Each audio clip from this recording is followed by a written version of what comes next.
الشيطان الرجيم. بسم الله الرحمن الرحيم. القارعة. ما القارعة؟ وما أدراك ما القارعة؟ يوم يكون الناس كالفراش المبثوث وتكون الجبال كالعهن المنفوش. فأما من ثقلت موازينه فهو في عيشة راضية، وما من خفت موازينه فأمه هاوية، وما أدراك ما هي؟ نار حامية. صدق الله العظيم. بەناوی خی بەخشندەی میهرەبان ئەم ساڵیش لە درێژەی کار و چاڵاکیەکانماندا بە هاوکاری ناوەندی سۆران بەشی خوشکان هەستین بەکردنەوەی خولی هاوینەی کچان کە تێیدا ژمارەیەکی بەرچاو لە قوتابیان بەشدار بوون، قوتابی کچ. هەڵبەتە ئێمە بە پێویست تێزانین لە خەمی پەروەردەی هەر تاکێکی کۆمەلگای کوردی دابین. لێرە چەند بابەتێک پێشکەشکران کە ئەویش بریتی بوون لە فێرکردنی قورئانی پیرۆز، فێرکردنی وانەی تەجوید، هەروەها ئادابە ئیسلامیەکان و ژیانی پێغەمبەری ئازیز عەلەیهی سەڵات وەسەلام. من بەشدار بووم لە خولی هاوینەی کچان. بەڕاستی سوودێکی زۆرم لێ دیتووە و داوا دەکەم لێرانش هەرچی قوتابیە بێن بەشداری لەم خولە بکەن و هیوادارم زیاتر گرنگی بە خولە هاوینانە بدرێت و ساڵانە زیاتر بکرێتەوە.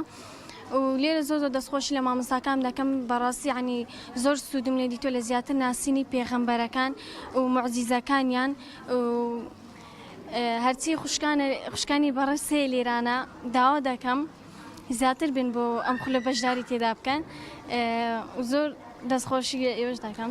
زۆر سپاسی دایک و باوکم و سپاسی مامۆستاکان مەکەم کە هەوڵیاندا بۆ فێرکردنی من و هەروەها مامۆستاکان زۆر باش لەگەڵ زۆر سپاسی بەڕێوبەرەکەم مامۆستا چۆمان ئەەکەم چکە بەڕاستی زۆر ماندوو بوو لەگەڵمان و هەروەها ئەم خولە پێویستە هەموو قوتابیەک بەشداری بکاتن بۆیە لێی فێری قورئان ئەبی و فێری چەندەها ئاداب ئەبی. وەڵایی شتێکی زۆر باشە بێ بۆ ئەم خولە و لە ماڵەوە کە تۆ لە ماڵەوەی بێکار دانیشتووی دەستکاری ئەم ئەلکترۆنیانە دەکەیت و بێ لێرانە فێری شتێک بی باشترە و نەک تەماشای شتی بەسوود بکەیت.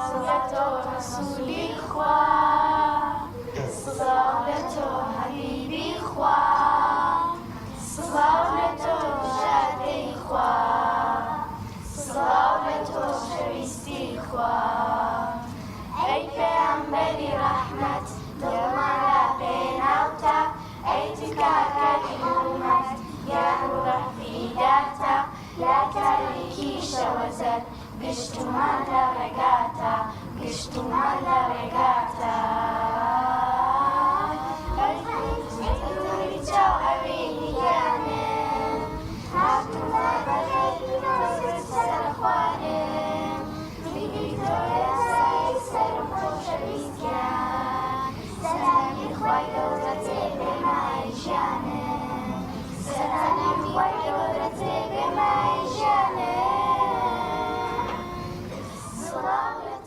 سپاس ئستایش بۆ خوای گەورە کە توانیمان خولەکە بەسەرکەوتووی تاوا بکەین و هەروەها سپاسی تاوا بۆ مامۆستایانی خولەکە هەیە کە توانیا ئێمە فێری قورئانی پیرۆز بکەن بە جوانترین شێوە و هەروەها سپاسیان دەکەم کە ماندوونە ناسانە هەوڵیان لەگەڵ ئێمەدا بۆ ئەوەی فێری خۆینەوە قورئانی پیرۆزم و هەروەها فێری و هەروەها توانیان قورئانی بەشێکی قورئانی پیرۆزمان پێ لێبەرکەن. دووبارە سپاس تاوای مامۆستایان دەکەم. 2 ساڵ لەم خولە بەشدارم و زۆر شتان فێرکردم بۆ نوێکێک لەو شتانە پاک و خاوێنی کە پێغەمبەرمان صلی الله علیه وسلم دەفەرمێ ئین الله يحب التوابین ويحب المتطهرین. خوای گەورە دەفەرمێ تەوبەکاران و پاکشکەرانم خۆش دەوێت.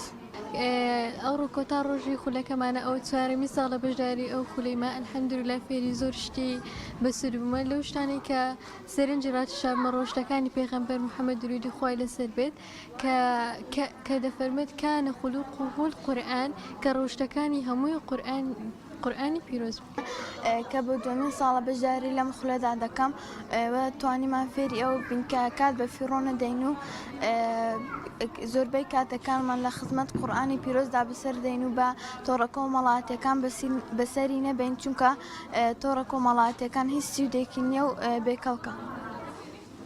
یەکێک لەو شتانی کە فێرم سەرنجی ڕاکێشامەوەی کە یەک لە مەرجەکانی خۆی گەورەوەی کە لەسەر هەموو ئافرەتانی مسلمان و فەرزی کردووە کە حیجاب بکەن. مەرجەکانی حیجابی شەوەیە کە نابێت تەسک بێ، سەرنجڕاکێش بێ.